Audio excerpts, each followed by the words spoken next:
Back to my channel. एक बार फिर से स्वागत है आपका हिंदी प्रेगनेंसी कॉर्नर में एक नई वीडियो के साथ, एक और इन्फॉर्मेटिव वीडियो के साथ। उम्मीद है आपको हमारी और वीडियोस की तरह आज की ये वीडियो भी पसंद आएगी। वीडियो अच्छी लगे तो वीडियो को लाइक और शेयर करना मत भूलिएगा। ज्यादा से ज्यादा शेयर किया कीजिए ताकि ज्यादा से ज्यादा लोगों तक ये जानकारी पहुँच सके।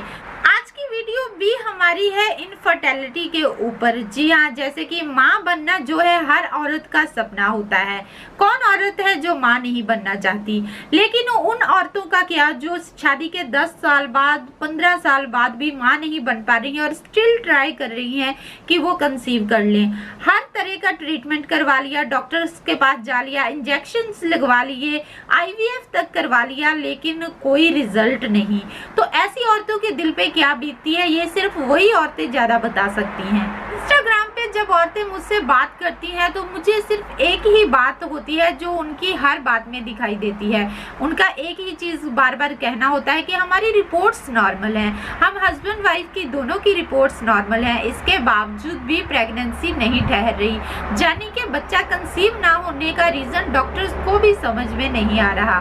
तो ऐसा क्या है जिसकी वजह से आखिरकार आप बेबी कंसीव नहीं कर पा रही?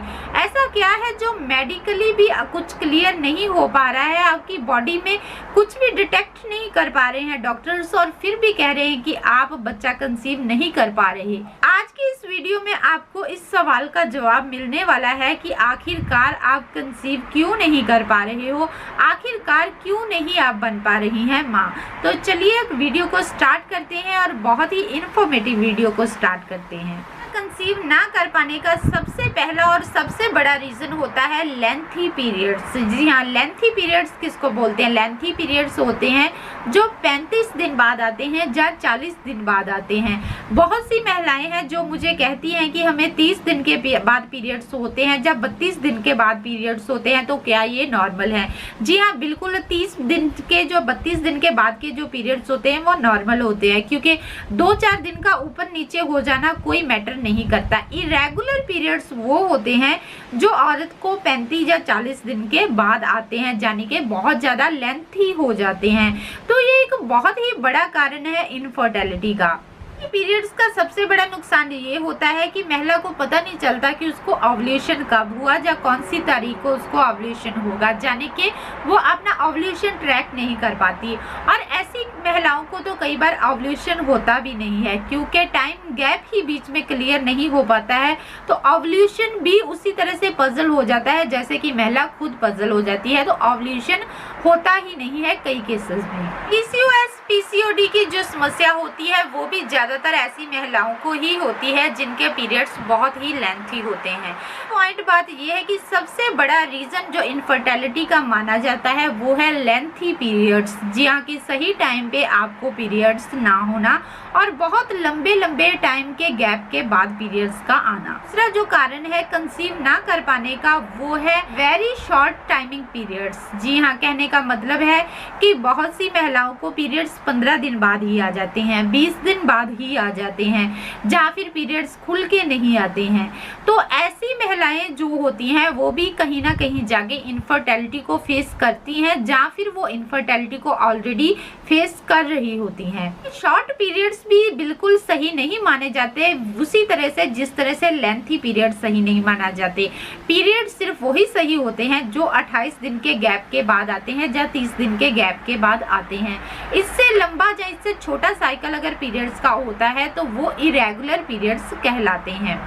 पीरियड्स जो होते हैं ये आपके एग को प्रॉपरली फर्टिलाइज नहीं होने देते, आपका एग प्रॉपरली रिलीज नहीं हो पाता है। और अगर एग ही रिलीज नहीं हो पाएगा, ओव्यूलेशन ही सही से नहीं हो पाएगा, या फिर ओव्यूलेशन ट्रैक नहीं हो पाएगा, तो बहुत ही क्लियर है कि महिला कंसीव भी नहीं कर पाएगी। इसके बाद जो तीसरा लक्षण है वो है इरेगुलर पीरियड्स या फिर मोनोपॉज हो जाना। मोनोपॉज वो स्थिति होती है जिस स्थिति में औरत को पीरियड्स आने बंद हो जाते हैं। ये मोस्टली 45 के बाद स्टार्ट होता है। आजकल के जिस तरह का लाइफस्टाइल है, जिस तरह की हम डाइट फॉलो कर रहे हैं, आजकल तो बहुत सी महिलाओं को 45 की एज तक पहुंचते पहुंचते मोनोपॉज हो जाता है। लेकिन अगर नेचुरली मोनोपॉज का टाइमिंग देखी जाए तो वो 45 प्लस की महिलाओं में होती होती है। मेनोपॉज होने की स्थिति में तो बच्चा कंसीव हो ही नहीं पाता, क्योंकि पीरियड्स ही नहीं आ रहे हैं, ओवरी से एग ही रिलीज नहीं हो रहा है, तो बच्चा कंसीव हो पाने का तो सवाल ही नहीं उठता। लेकिन बिफोर मेनोपॉज भी अगर आपके पीरियड्स रेगुलर नहीं है, जैसे कि मैं पहले भी बता चुकी हूँ कि पीरियड्स रेगुलर वो है जो 28 से 30 दिन के साइकिल में आते हैं, 32 दिन के साइकिल में भी आते हैं तो चल जाएगा, लेकिन 35 से 40 दिनों का जो साइकिल होता है वो इरेगुलर पीरियड्स होते हैं, और ऐसी स्थिति में महिला कंसीव नहीं कर पाती। पीरियड्स के बहुत से कारण हो सकते हैं, लो एमएच लेवल के कारण हो सकता है, पीसीओएस पीसीओडी की वजह से हो सकता है, थायराइड की वजह से हो सकता है, हार्मोन्स बैलेंस्ड नहीं है तब भी आपको ये प्रॉब्लम फेस करनी पड़ सकती है। और आपको मैं एक मेरी वीडियो भी इस टॉपिक पर बनी हुई है कि आपको इसके लिए क्या करना चाहिए। आपको फॉलिक एसिड लेना चाहिए जितना ज्यादा हो सके। ऊपर मेरी एक वीडियो बनी हुई है कि इस एक टैबलेट को खा के आप गारंटेड प्रेगनेंसी ले सकती हैं, वो वीडियो का लिंक नीचे दिया हुआ है, तो प्लीज आप उस वीडियो को जरूर वॉच कीजिएगा। एक और जो बहुत बड़ा कारण है वो है वाजाइना ड्राइनेस। जी हाँ, अगर आपके वाजाइना में ड्राइनेस रहती है, ये एक तरह की इन्फेक्शन भी हो सकती है। ये ऐसी स्थिति होती है जिसमें आप जब रिलेशन में आते हो तो आपको बहुत ज़्यादा पेन होती है, और आप कई बार तो क्या होता है कि औरतें हेजिटेशन की वजह से ये चीज़ किसी के साथ डिस्कस ही नहीं करती। बहुत सी महिलाएं तो ऐसी भी होती हैं जो डॉक्टर्स के साथ भी खुल के ऐसे टॉपिक्स के ऊपर बात नहीं करती, उस वजह से प्रॉब्लम अंदर ही अंदर बढ़ती जाती है और फिर आगे चल के उनको इनफर्टिलिटी फेस करनी पड़ती है। तो मेरी सबसे पहले तो महिलाओं को ये सलाह है कि आप ऐसी प्रॉब्लम से बिल्कुल भी हेजिटेट ना होइए। आज के टाइम पे इनफर्टिलिटी इतनी ज़्यादा बढ़ गई है आदमियों में और औरतों में कि आज के टाइम अगर आप हेजिटेट होना बंद नहीं करेंगे तो ये आपको लाइफ टाइम प्रॉब्लम फेस करनी पड़ सकती है। तो अगर आपको वाजिना ड्राइनेस फील हो रही है तो तुरंत अपने डॉक्टर के साथ इस टॉपिक पे डिस्कस करें। वाजिना ड्राइनेस का रीज़न होता है कि आपके अंदर सर्वाइकल म्यूकस जो होता है वो बनता ही नहीं है। सर्वाइकल म्यूकस जिन महिलाओं के अंदर बनता है उनमें वाजिना ड्राइनेस बिल्कुल नहीं होती है, और ऐसी महिलाएं बहुत ही इजीली कंसीव कर पाती हैं। सर्वाइकल म्यूकस जिनके अंदर होता है वो महिलाएं बिल्कुल भी इनफर्टिलिटी को फेस नहीं करती, और वो बहुत ही जल्दी फर्टाइल हो जाती हैं। फर्टिलिटी बहुत जल्दी बूस्ट होती है। सर्वाइकल म्यूकस ये इंडिकेट करता है कि अगले 2 दिनों में आपका ओव्यूलेशन स्टार्ट होने वाला है और आपका एग रिलीज होने वाला है। ये एक तरह का साइन एंड सिम्टम है ओव्यूलेशन का, जिसकी वजह से आपको पहले ही आइडिया हो जाता है कि अब वो टाइम आ गया है जब आपको बेबी कंसीव करने की ट्राई करनी है।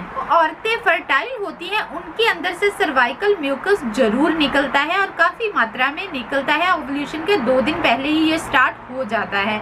लेकिन जो महिलाएं इनफर्टाइल होती हैं, जो इनफर्टाइलिटी को फेस कर रही होती हैं, उनके अंदर सर्वाइकल म्यूकस बनता ही नहीं है, निकलता ही नहीं है, और इससे ये आइडिया उनको लग जाता है। अगर जिन महिलाओं को इसकी नॉलेज है या जानकारी है उनको ये आइडिया लग जाता है कि वो इनफर्टिलिटी को फेस कर रही हैं। का जो साइन है वो है प्रेगनेंसी ना होना, बेबी कंसीव ना कर पाना। ये सारी चीज़ें एक दूसरे के साथ जुड़ी हुई हैं। जितने भी मैंने साइन एंड सिम्टम्स बताए हैं ये सारे एक दूसरे के साथ जुड़े हुए हैं। अगर महिला कंसीव ही नहीं कर पा रही है, अगर 1 साल कॉन्टिन्यूसली ट्राई कर रही है, 1 साल से ऊपर हो गया है आपको बच्चे के लिए ट्राई करते, लेकिन बेबी नहीं कंसीव हो रहा है, तो दैट मीन्स कि ये सारे साइन एंड सिम्टम्स आपके अंदर हो रहे होंगे। आप अगर गौर करेंगी तो आपको खुद में ही समझ आ जाएगा। इन सारे साइन एंड सिम्टम्स में से 2 सिम्टम्स भी आपकी बॉडी में चल रहे हैं तो आप इनफर्टिलिटी को फेस करती हो सकती हैं। कुछ साइन एंड सिम्टम्स जो महिलाओं के अंदर, उन महिलाओं के अंदर नजर आते हैं जो इनफर्टिलिटी को फेस कर रही हैं, बहुत सालों से ट्राई कर रही हैं लेकिन बच्चा कंसीव नहीं कर पा रही हैं। तो मुझे कमेंट बॉक्स में जरूर बताइएगा कि मेरे चैनल पे कितनी ऐसी महिलाएं हैं जो इनफर्टिलिटी को फेस कर रही हैं और जिनमें ये साइन एंड सिम्टम्स नजर आ रहे हैं। इनफर्टिलिटी को दूर करने के लिए मैंने होम रेमेडीज के के ऊपर काफ़ी वीडियोस बनाई हुई हैं, उनके लिंक नीचे भी दिए हुए हैं, तो आप ज़रूर चेक कर लीजिएगा। तो आज की वीडियो में इतना ही, मिलते हैं एक और नई और इन्फॉर्मेटिव वीडियो के साथ। इसके अलावा अगर आप मुझसे कोई भी प्रेगनेंसी से रिलेटेड सवाल पूछना चाहते हैं तो आप मुझे इंस्टाग्राम पे फॉलो कर लीजिएगा, लिंक जो है चैनल की बायो में दिया हुआ है। तो सब्सक्राइब जरूर कर लीजिए और बेल बटन जरूर प्रेस कर लिया कीजिए ताकि आपको हमारी आने वाली नई वीडियोस के नोटिफिकेशंस मिलते रहें। धन्यवाद।